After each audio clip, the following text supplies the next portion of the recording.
The cruelest betrayal is never the one you expect from a stranger. It is the one waiting behind a door you once believed was home. Emily Carter's fingers tightened around the small velvet box she had been carrying for weeks, the silver moonstone necklace inside meant to celebrate the renewal of the mate bond she had treasured since she turned 18. Soft music drifted through the Moonridge Pack Hall as laughter echoed beyond the decorated corridors, every candle glowing with the promise of tomorrow's ceremony. She smiled despite the nervous flutter in her chest.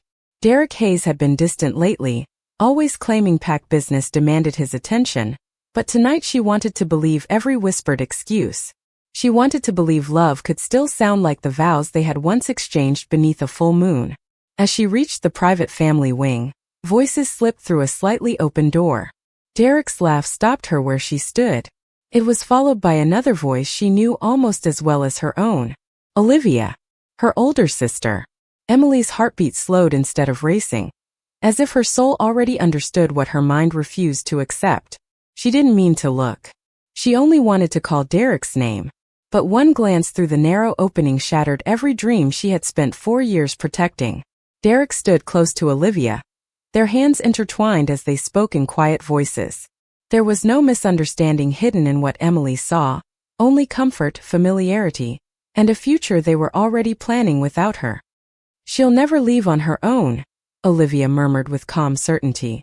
"After the ceremony, everyone will believe whatever story we tell." Derek sighed heavily before answering. "I never wanted to hurt Emily, but I can't keep pretending. You're the one I should have chosen." The moonstone necklace slipped from Emily's trembling fingers and landed silently on the thick carpet. Neither of them heard it. Neither of them noticed the woman standing just outside the door as the life she believed in quietly unraveled. Tears filled her eyes, but none escaped. The pain was too deep for tears. She backed away one careful step at a time until the hallway swallowed her completely. Outside, a cold autumn rain had already begun to fall across the packed grounds. Guests hurried inside, laughing beneath umbrellas, unaware that someone's entire world had ended a few feet away. Emily walked past them without a word. She didn't return to her room. She didn't leave a note. Before the first light of dawn reached Moonridge, the woman everyone expected to become Derek Hayes's Luna had vanished without a trace. Emily Carter ceased to exist before the sun climbed above the eastern pines. By the time the first members of Moonridge Pack gathered to prepare for the ceremony, she was already miles away, traveling alone with nothing but a weathered backpack, a few folded bills she had quietly saved over the years, and the clothes she had been wearing when her old life collapsed. She never looked back. The familiar scent of cedar forests slowly disappeared behind her, replaced by endless highways, quiet mountain roads, and unfamiliar towns where no one recognized her face or knew the story that had broken her heart. For 3 days she traveled wherever the next bus ticket could take her, choosing destinations almost at random because any place was better than the memories waiting behind her. Every stop felt strange, yet strangely peaceful. Nobody whispered her name. Nobody pitied her. Nobody expected her to smile when she could barely breathe. On the 4th morning she arrived in Ash Hollow, a quiet settlement resting beside Blackwood Forest, nearly 300 miles from Moonridge. It was the kind of town where neighbors still greeted one another on the sidewalks, where old pickup trucks lined the streets, and where everyone seemed more interested in tomorrow's weather than another person's past. Emily stood outside the small bus station watching golden sunlight spill across the storefronts, and for the first time in years, she realized no one here knew who she had been. That thought frightened her almost as much as it comforted her. She rented a tiny room above an elderly widow's bakery. The apartment was barely large enough for a narrow bed, a wooden chair, and a small window overlooking the forest, but the scent of fresh bread drifting upstairs every morning made it feel warmer than the grand house she had abandoned. When the landlady asked her name, Emily hesitated only for a heartbeat before quietly answering, "Emma Reed." The word sounded unfamiliar, yet somehow lighter than the name she had carried through years of disappointment. Emma Reed filled out the paperwork that afternoon, and with one signature she buried the woman she used to be. Days slowly settled into a simple rhythm. She accepted a position assisting at the town's modest healing clinic, cleaning shelves, preparing herbal remedies, organizing supplies, and comforting nervous children while the town physician treated patients. She never spoke about Moonridge. She never mentioned Derek. She never admitted she had once been promised the title of Luna.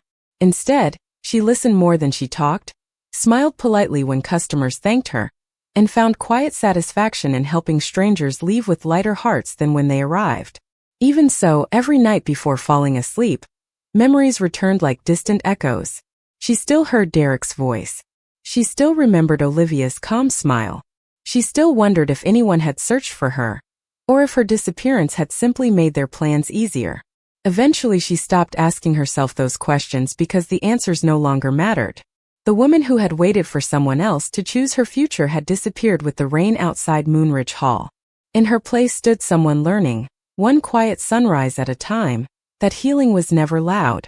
Sometimes it arrived as nothing more than a new name, a small room, honest work, and the courage to keep walking even when the road ahead remained completely unknown. Nearly 6 weeks passed before Emma Reed allowed herself to believe that peace could be real. Autumn settled gently over Ash Hollow, painting the hills in shades of amber and crimson, while cool morning air drifted through the clinic windows carrying the scent of pine and fresh rain. Her life had become wonderfully ordinary. She woke before sunrise, helped prepare herbal remedies, greeted familiar faces, and returned each evening to the tiny apartment above the bakery. The ache inside her heart had not disappeared, but it no longer controlled every breath she took. Then one stormy evening, everything changed again. The clinic had closed early because heavy rain swept across the valley, and most people hurried indoors before darkness covered the forest roads. Emma wrapped her coat tightly around herself as she carried a basket of fresh bandages back toward the apartment. Thunder rolled somewhere beyond Blackwood Forest, deep enough to shake the windows of nearby shops. She was halfway across the old wooden bridge at the edge of town when she heard it. A faint groan drifted through the sound of falling rain. At first she thought it was only the wind twisting through the trees, but then she heard it again. Quiet, strained, human. She set the basket down and followed the sound toward the forest trail, carefully stepping over wet leaves until she reached a clearing hidden beneath towering pines. There, leaning against the trunk of an ancient oak, was a man she had never seen before. He looked to be in his early 30s, tall even while seated against the tree, with dark hair soaked by the rain and pale skin that stood out against the shadows surrounding him. His clothes were torn from a difficult journey, and exhaustion lined his face despite the calm determination still visible in his silver eyes. Those eyes met hers without fear or panic, only quiet surprise. For several long seconds neither of them spoke. Emma instinctively glanced back toward town. Anyone else would probably run for help, but the nearest doctor was almost a mile away, and the storm showed no sign of ending soon. She slowly stepped closer. "Can you stand?" she asked gently. The stranger attempted a faint smile before shaking his head. "Not very well," he admitted, his voice low and steady despite obvious fatigue. "I apologize for troubling you." Emma looked around the empty forest. Whoever he was completely alone. She remembered what it felt like to be abandoned, when the world continued moving without you. That memory settled every doubt in her heart. She slipped one arm beneath his shoulder, surprised by how solid he felt despite his weary condition. "You are not troubling me," she said softly. "You are coming with me." The walk back to town was slow, taking nearly half an hour through the steady rain. He never complained once. Whenever she stumbled on the muddy trail, he quietly adjusted his balance to steady her instead of himself. By the time they reached the apartment above the bakery, both of them were drenched from head to toe. Emma helped him inside, lit the small fireplace, and prepared warm tea while gathering clean towels and simple medical supplies from the clinic. As she carefully treated his cuts and wrapped fresh bandages around his injuries, she noticed something unusual. None of the wounds looked accidental. They were old enough to show signs of healing, yet recent enough to suggest someone had been searching for him only days before. She looked up, meeting his calm silver eyes once again. "What is your name?" she asked quietly. The man hesitated for the first time since she had found him. Then he answered with a voice almost too calm to question. "Lucien. That is all you need to know for now." Lucien remained in the small apartment for several days while the autumn storms refused to leave Ash Hollow. Every morning Emma changed his bandages before leaving for the clinic, placing fresh bread and warm tea within reach before quietly reminding him to rest. Every evening she returned expecting to find him asleep, yet he was always awake, sitting beside the window watching the forest as though he were listening to something only he could hear. He rarely spoke about himself, and Emma never pressed him for answers. She understood that some wounds healed more slowly than those wrapped in clean cloth. As the days passed, his strength returned with remarkable speed. By the end of the week he insisted on carrying firewood from the backyard despite her gentle protests. The following morning she discovered the broken fence beside the bakery had somehow been repaired before sunrise. Mrs. Margaret, the elderly widow who owned the building, smiled warmly at Emma during breakfast. "Your cousin is quite the gentleman," she said. Emma almost corrected her before realizing it was easier to let people believe the quiet stranger belonged there. Lucien simply offered a polite smile and thanked the older woman for the homemade biscuits. There was an effortless kindness about him that never demanded attention. Children passing the bakery waved when they saw him stacking wood outside. He waved back with the same calm expression every time. Even the nervous stray dog that wandered the alley behind the clinic seemed strangely drawn to him, curling beside his boots as though it had known him for years. Emma noticed all of it without understanding why. Some evenings they shared simple dinners beside the fireplace while rain tapped gently against the windows. Their conversations were never long, yet they somehow filled the quiet better than silence ever had. Lucien asked about the wildflowers that bloomed near the river each spring. Emma explained which herbs helped soothe fevers and which berries should never be eaten. He listened carefully, remembering every detail she mentioned. In return he told stories about distant mountains, endless forests, and stars that looked brighter when viewed far from crowded cities, always careful to avoid saying exactly where those places were. Sometimes she caught herself smiling before realizing she had forgotten how. One afternoon after closing the clinic, Emma found several heavy supply crates waiting outside the entrance. Before she could lift the first one, Lucien appeared beside her without a word. He carried every crate inside as though they weighed almost nothing. The town physician stared in surprise before quietly whispering, "Your friend must have spent years doing hard work." Emma looked toward Lucien, who simply smiled and returned to arranging shelves with careful precision. Nothing about him matched the image of a traveler recovering from exhaustion. He moved with quiet confidence, noticed every detail around him, and carried himself with a dignity that no ordinary life seemed capable of teaching. Yet despite those mysteries he never made Emma feel uneasy. Quite the opposite. For the first time since leaving Moonridge, she no longer dreaded returning home at the end of each day. She looked forward to hearing the fire crackle, sharing another peaceful meal, and discovering one more small kindness Lucien had quietly completed while she was away. Without either of them realizing it, the little apartment above the bakery had become more than a temporary shelter. It had become a place where two wounded hearts, each carrying secrets too painful to speak aloud, were slowly remembering that trust did not always arrive with grand promises. Sometimes it appeared one quiet day at a time, hidden inside ordinary moments that felt far more precious than either of them yet understood. The peaceful rhythm that had quietly settled over Ash Hollow began to change as winter approached. It started with little things that most people ignored. Strange riders appeared on the roads leading into town, asking polite but unusually specific questions about a dark-haired traveler. New faces lingered outside the general store longer than necessary, watching the streets instead of shopping. Even the sheriff mentioned during breakfast at the bakery that several expensive black vehicles had been spotted near the state highway before disappearing into the surrounding mountains. Emma noticed something else. Whenever one of those strangers appeared, Lucien became unusually quiet. His calm smile never disappeared, but his silver eyes lingered on distant tree lines as though measuring every shadow between the forest and town. One chilly afternoon, while Emma organized medicine bottles inside the clinic, she glanced through the front window and saw Lucien standing across the street speaking softly with the same stray dog that often followed him. The animal suddenly lifted its head, ears standing alert before sprinting toward the forest without making a sound.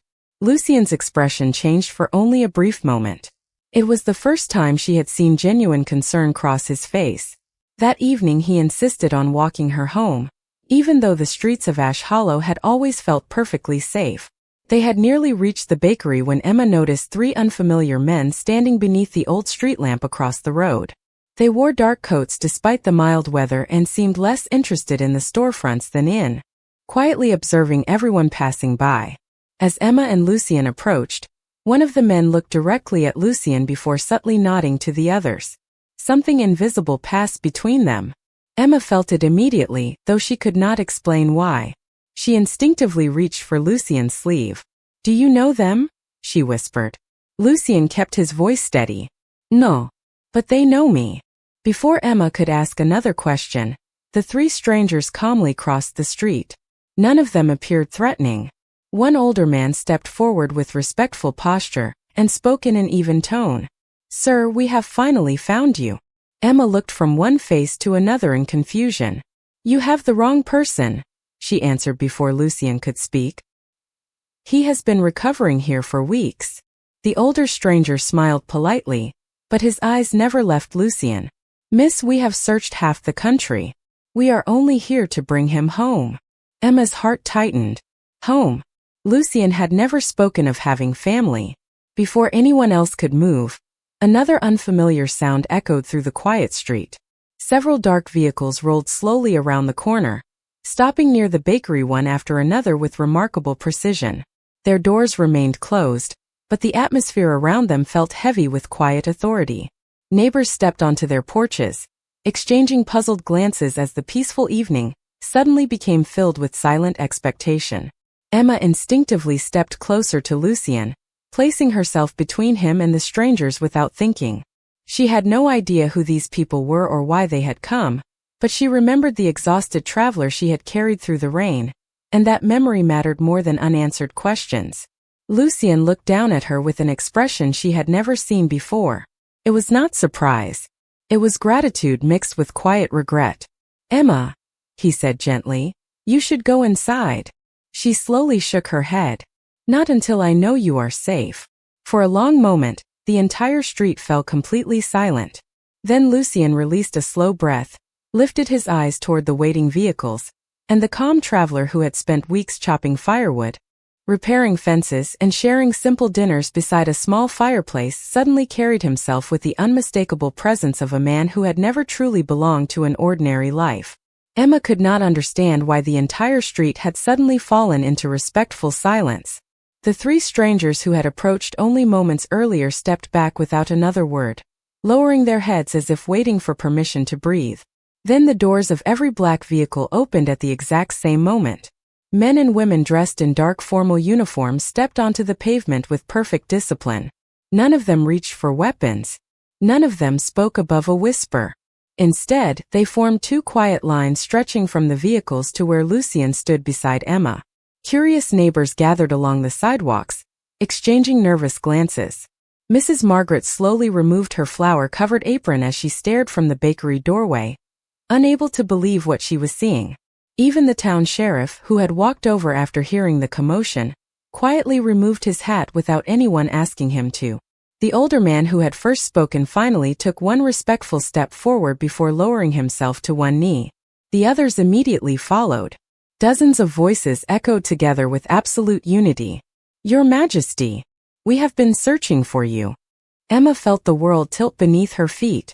She looked at Lucien, waiting for him to deny the impossible. Instead, he closed his eyes for a brief moment, almost as though he had hoped this day would never arrive. When he finally opened them again, the gentle traveler she had welcomed into her tiny apartment was still there. Yet something had changed. The quiet warmth remained, but it was now joined by an undeniable authority that seemed impossible to ignore. Every movement carried calm confidence. Every glance commanded attention without demanding it. "Please stand," Lucien said softly. His voice was no louder than before, yet everyone obeyed immediately. Emma stared at him in disbelief. "Your Majesty," she whispered. "Who are you?" For the first time since they had met beneath the storm, Lucien answered without hiding behind half-truths. "My name is Adrian Blackthorne," he said. "I am the Alpha King of the Northern Territories." The words seemed too extraordinary to belong to the man who had repaired fences, stacked firewood, and thanked Mrs. Margaret for homemade biscuits. Emma searched his face, hoping to find some sign that this was all a misunderstanding. Instead, every small mystery she had noticed over the past weeks suddenly made perfect sense. His remarkable strength, his quiet discipline, the respect hidden beneath every stranger's eyes, even the silver gaze that had always seemed older than his years. She took one slow step backward, overwhelmed by the truth. "You never told me," she whispered. Adrian lowered his head slightly. "Because I wanted one place where I could simply be a man instead of a king." His answer carried no pride, only quiet honesty. The older advisor approached once more, holding out a neatly folded dark coat embroidered with the silver crest of the royal wolf. Adrian accepted it with a grateful nod before placing it over his shoulders. The simple traveler disappeared beneath the unmistakable symbol of the crown, yet when he turned back toward Emma, his expression remained exactly the same as it had been on the rainy night she found him beneath the ancient oak. "Kind, gentle, grateful. Everything you have shown me these past weeks was given without knowing who I truly was," Adrian said quietly. "That is a gift no throne has ever been able to buy." Around them, the entire town remained silent, watching history unfold on the familiar little street that had always seemed too ordinary for extraordinary moments. Emma had once believed she had escaped the life that destiny intended for her. Now, standing before the Alpha King she had unknowingly rescued, she realized destiny had not abandoned her at all. It had simply been waiting until she was brave enough to begin again. 3 days later, the royal convoy departed Ash Hollow beneath a sky washed clean by early winter sunlight. Emma stood outside the bakery with Mrs. Margaret and the townspeople who had quietly become her family, watching the line of elegant black vehicles disappear down the winding mountain road. Adrian had invited her to travel to the capital as an honored guest, insisting that no debt could ever repay the kindness she had shown him.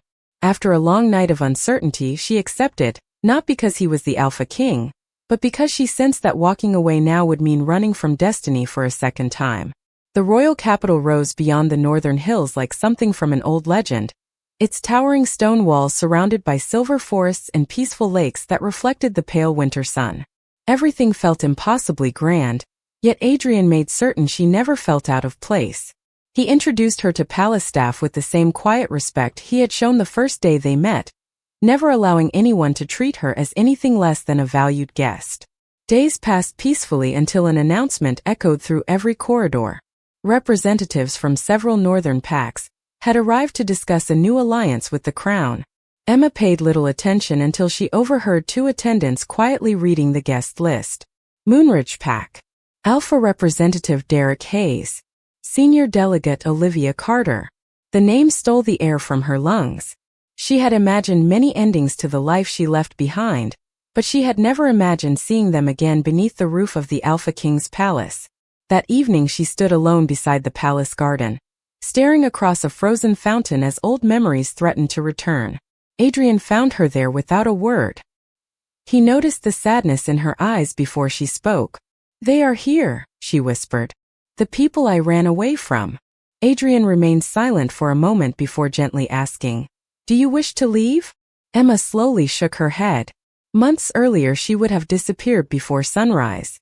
The woman standing in the palace garden was no longer that frightened soul. "No," she answered quietly. "I have spent too much of my life hiding." The following afternoon the grand reception hall welcomed delegates from every major pack.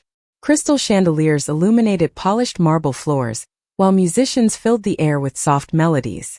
Derek entered confidently beside Olivia, both dressed in elegant formal attire as though the past had never happened. They bowed respectfully before the throne, expecting only another political meeting. Instead, Derek's eyes drifted across the gathering and suddenly froze. Standing several steps from the throne, wearing a simple blue gown with quiet grace, was the woman he believed had vanished forever. "Emily," he whispered, unable to hide his disbelief. Olivia's smile disappeared just as quickly. Color drained from her face as she stared at the sister she had not seen since that rainy night at Moonridge Hall.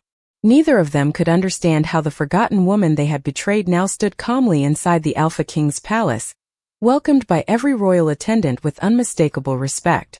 For the first time since Emma had walked away from her old life, it was not she who looked lost. It was the people who had once believed they would never have to face the consequences of the choice they made. The great hall remained perfectly still as whispers spread from one end of the room to the other. Derek could not take his eyes off Emma. The woman standing before him carried herself with a quiet confidence he had never seen before. There was no desperation in her expression, no trace of the frightened Omega who had walked away from Moonridge months earlier. Olivia recovered first, forcing a polite smile as she stepped forward. "Emily," she said sweetly, "we thought something terrible had happened to you. We searched everywhere." Emma met her sister's eyes with calm silence. She knew that smile. She had believed it for years, until the night every illusion had disappeared. "My name is Emma Reed," she answered gently. "The woman you knew chose a different path." Olivia's smile stiffened. Derek took another careful step forward. "Emma, please listen. I made mistakes. I should have explained everything. I never wanted you to leave like that." His voice carried enough regret to make several nearby delegates glance toward them with curiosity. Emma studied the man she had once imagined spending the rest of her life beside. She searched for anger inside herself but found only peace. The pain had faded long before this meeting. "You made your choice," she said quietly. "I simply accepted it." Before Derek could answer, the grand doors opened once again. Every conversation immediately stopped. Adrian Blackthorne entered the hall wearing the formal black coat embroidered with the silver crest of the royal wolf. Every delegate lowered their head as he crossed the polished marble floor with calm, measured steps. Instead of walking directly toward the throne, Adrian changed direction and approached Emma. Derek instinctively stepped aside without realizing he had done so. Adrian stopped beside her and looked at her with the same warmth he had shown in the little apartment above the bakery. "I hope they have treated you with respect," he said softly. Emma smiled. "They have." Adrian removed the royal ceremonial cloak from his shoulders, a garment reserved only for members of the royal household during official gatherings. Without hesitation, he gently placed it around Emma's shoulders. The silver embroidery shimmered beneath the crystal lights as a wave of astonished whispers swept through the hall. Olivia stared in complete disbelief. Derek's expression slowly emptied as the meaning of that single gesture became impossible to misunderstand. Adrian turned toward the assembled delegates, his voice calm but carrying effortlessly through the vast chamber. "There has been much curiosity regarding the woman who has stood beside me these past days." He paused only briefly before continuing. "Let there be no uncertainty any longer. Emma Reed has earned my complete trust through her kindness, her courage, and her character when she believed I was nothing more than a weary traveler. She expected nothing in return, and yet she gave everything that truly mattered." Adrian then reached for Emma's hand with quiet certainty. "From this day forward, she stands under my personal protection, my highest honor, and before long, she will stand beside me as my Luna." No one spoke. The silence itself seemed to acknowledge the weight of his declaration. Emma looked up at Adrian, emotion filling her eyes, not because she had been rescued, but because for the first time in her life someone had chosen her openly, honestly, and without asking her to become anyone other than herself. Across the hall, Derek lowered his gaze, finally understanding that the future he had once taken for granted now belonged to someone who had recognized her worth long before he ever did. Winter slowly surrendered to spring, and with the changing season came a new chapter for the Northern Territories. The palace gardens bloomed with white roses, their petals dancing beneath a gentle breeze as delegates from every allied pack gathered once more, not for negotiations this time, but to witness a moment that would become part of the kingdom's history. Emma stood beside Adrian beneath the silver banners of the royal house, wearing no crown yet carrying herself with the quiet grace that had first captured the respect of an entire town and later the heart of a king. She had never sought power. She had only chosen kindness when no reward seemed possible. That was exactly why the people welcomed her with genuine affection. Adrian took her hand before the assembled packs, his steady silver eyes never leaving hers. "A kingdom is strongest when it is guided by courage and compassion together," he said. "Emma reminded me that true strength is found in those who choose kindness, even after their hearts have been broken. Today I proudly welcome her as my Luna." Warm applause filled the courtyard as countless voices celebrated the beginning of a new future. Among the guests stood Derek and Olivia, watching quietly from the crowd. Neither spoke. There was nothing left to argue and nothing left to reclaim. They finally understood that the greatest loss in their lives had not been the position they failed to secure or the influence they hoped to gain. It had been failing to recognize the extraordinary value of someone who had loved them with complete sincerity. Emma noticed them only briefly before turning her attention back to the people standing before her. She felt no bitterness. The weight she had carried for so long had disappeared long before this day arrived.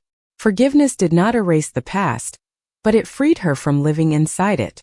As the ceremony concluded, Adrian and Emma walked together through the palace gardens where months earlier she had stood, wondering whether she should hide once again.